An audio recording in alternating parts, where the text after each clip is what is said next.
Assalamualaikum warahmatullahi wabarakatuh. Perkenalkan, nama saya Rais. Kali ini kita akan bertanya seputar sholat tarawih bersama guru kita Ustadz Hakim. Assalamualaikum Ustadz. Waalaikumsalam warahmatullahi wabarakatuh. Ya Rais. Sebentar lagi kita kan mau menuju bulan Ramadan. Hal paling akrab dengan bulan Ramadan itu sholat tarawih. Sholat tarawih itu ada yang bilang 23 rakaat, ada juga yang 11 rakaat. Kita ngambil yang mana, Ustadz? Atau boleh kita mengambil keduanya? Ya. Baik. Bismillah.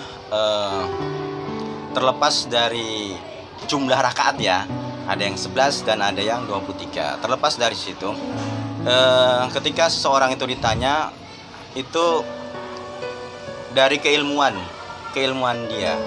Kalau yang saya ketahui, semua itu sesuai dengan perkataan ulama, al ilmu qoblal qaul wal amal. Jadi ilmu itu sebelum kita berucap dan sebelum kita mengerjakan sesuatu itu harus kita punya ilmu.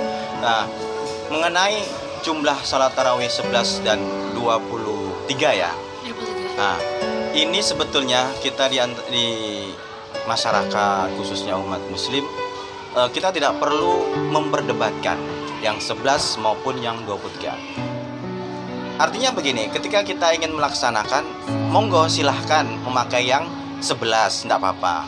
Namun ketika kita sholat ya, kita mungkin sholat di masjid yang di situ pakai 23 rakaat, kita harus ikut yang 23. Tidak boleh 8 terus keluar pulang gitu. Enggak boleh. Karena apa? Sesuai dengan sabda Rasul, ju'ilal imam ya. Jadi dijadikannya imam sholat itu untuk diikuti. Diikuti. Jadi kalau imamnya itu misalnya subuh ini kunut ya kita kunut gitu. Kalau enggak ya enggak. Begitu juga kalau kita ikut di masjid yang dekat kita 23 rakaat, ya kita ikut 23, yang 11 kita ikut 11. Jadi sebetulnya semua itu sah-sah saja. Ya, sah-sah saja. Karena memang dalam hadis yang saya ketahui, jumlah rakaat itu enggak dibatasi sebanyak pun.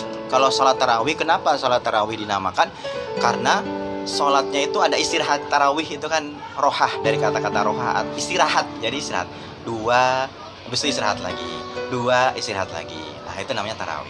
Dan dikerjakan hanya di bulan Ramadan, biasanya selepas sholat isya. Nah namun kalau sholat tahajud atau sholat lail itu biasanya kita tidur dulu, bangun jam 2 atau jam 3, kemudian kita melaksanakan sholat. Jadi intinya yang 11 ataupun yang 23, monggo silahkan ya, tidak ada perdebatan di antara keduanya. Dan kita sama-sama orang Islam harus bisa saling samaha, bisa saling menerima, bisa saling menghargai dan menghormati. Karena itu juga urusannya bukan masalah akidah, itu hanya masalah fikih.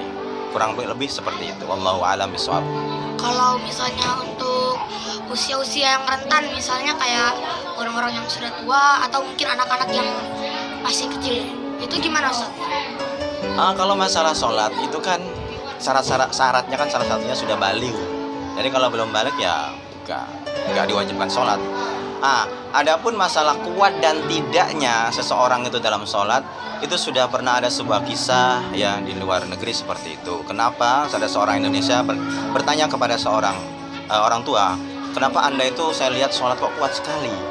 Apa yang dijawab orang tua itu? Karena saya sholat itu dengan hati, sedangkan Anda sholat itu dengan kekuatan Anda. Kalau kita sholat dengan hati, dengan keimanan, maka kita akan kuat walaupun imamnya itu bacaannya lama. Jadi seperti itu. Jadi sebelum ini bulan Ramadan datang, maka mantapkanlah dulu keimanan kita. Begitu. Karena di bulan Rajab adalah bulan mana kita bertanam, Sa'ban menyiram, dan di bulan Ramadan kita akan memanen hasil yang sudah kita tanam dan siram seperti itu.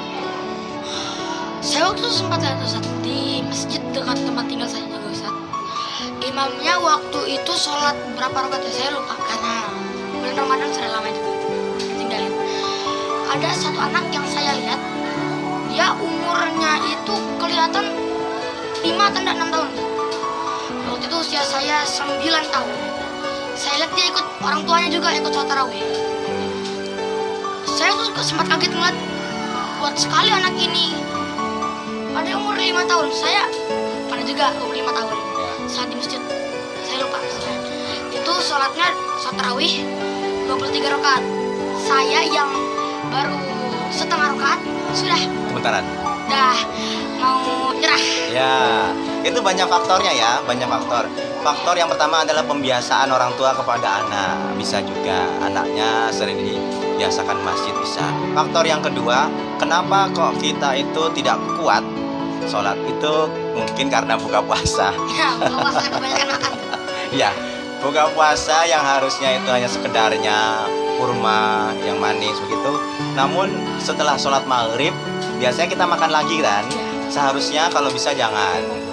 Ya, kita cukup makan kue karena apa? Kita akan melaksanakan sholat tarawih yang jumlahnya yang nggak biasa, kan begitu kan?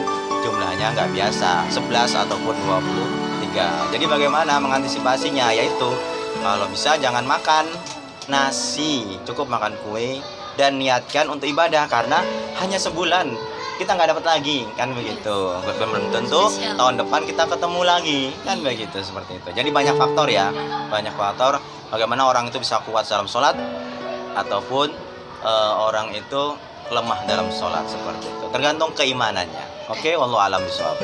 Terima kasih Ustaz untuk ilmunya ya Ustaz.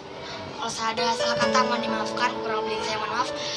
Assalamualaikum warahmatullahi wabarakatuh. Waalaikumsalam warahmatullahi wabarakatuh.